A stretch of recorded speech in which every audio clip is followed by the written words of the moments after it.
Podcast de l'article de Dr Anouar Cherkaoui publié sur l'odj.ma. L'auteur a intitulé son article « Indemnisation des accidents médicaux au Maroc, il est urgent d'agir ».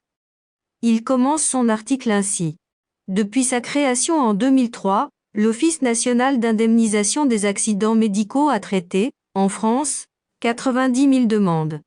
Quelle est la situation au Maroc ? Au Maroc, il n'y a pas une structure officielle qui s'occupe de cette problématique et il n'y a pas de statistiques qui donnent un aperçu sur cette question dans notre pays. Dans le nouvelle vision de restructuration du système de santé, a-t-on prévu une place aux accidents médicaux dont peuvent être victimes des malades ?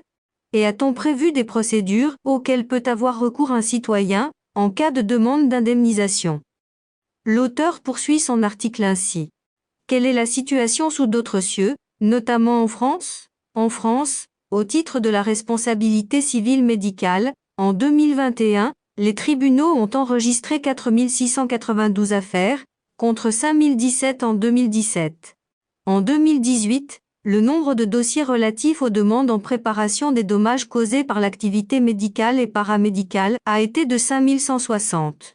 En France, les principales assignations en justice concernent les infections nosocomiales, infections contractées lors d'une hospitalisation, les accidents médicaux non fautifs, les fautes médicales, les médicaments défectueux ou les contestations de vaccins obligatoires.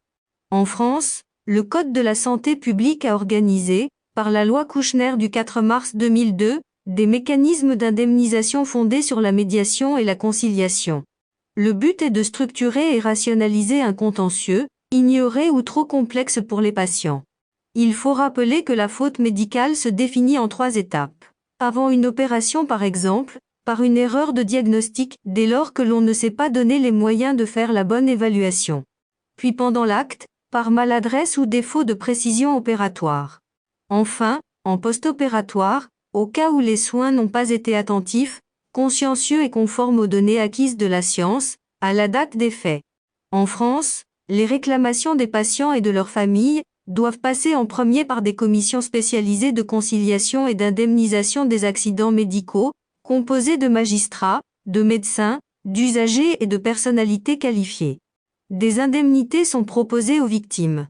En cas de refus par l'une des parties, patient ou assurance, le dossier est envoyé au contentieux judiciaire ou administratif. L'Office national d'indemnisation des accidents médicaux peut éventuellement prendre le relais pour indemniser les victimes en cas de refus des assurances, avant de se retourner contre ces derniers pour obtenir le remboursement des sommes avancées. Cet office ne fait pas que se subroger aux assureurs. Il intervient aussi au titre d'accidents médicaux au sens large, fautifs et non fautifs avec une compétence exclusive en matière de transfusion, de vaccination obligatoire et d'infection nosocomiale.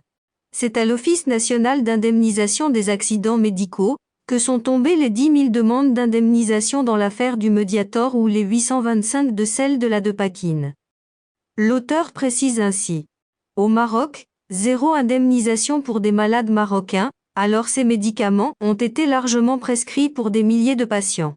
Depuis sa création en 2003, l'Office a traité 90 000 demandes, dont 73 577 par accidents médicaux. En 2021, l'Office a versé 180 millions d'euros aux victimes, dont 129 millions au titre des accidents médicaux. Ces chiffres astronomiques témoignent des dommages subis par les victimes. Qu'en est-il chez nous, au Maroc, du remboursement des erreurs médicales ? L'Assistance publique des hôpitaux de Paris, APHP, verserait chaque année à des réclamants entre 12 et 14 millions d'euros. L'erreur médicale au Maroc est-elle suffisamment réglementée pour accompagner cette explosion du secteur médical libéral, avec l'éventualité de l'augmentation des erreurs médicales ? Car, l'erreur est humaine. Il faut protéger et le médecin pratiquant et les victimes des erreurs médicales. L'auteur insiste sur le fait que la loi marocaine prévoit une responsabilité civile comme une responsabilité pénale, mais il faut distinguer 2 situations. Le médecin étatique et le médecin privé. Le médecin étatique est considéré comme un fonctionnaire et sa responsabilité civile est gérée par le Code des obligations et contrats.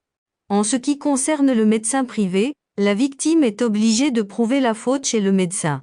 En ce qui concerne la responsabilité pénale, La loi marocaine prévoit qu'un médecin, comme toute personne, peut commettre des erreurs par négligence et involontairement.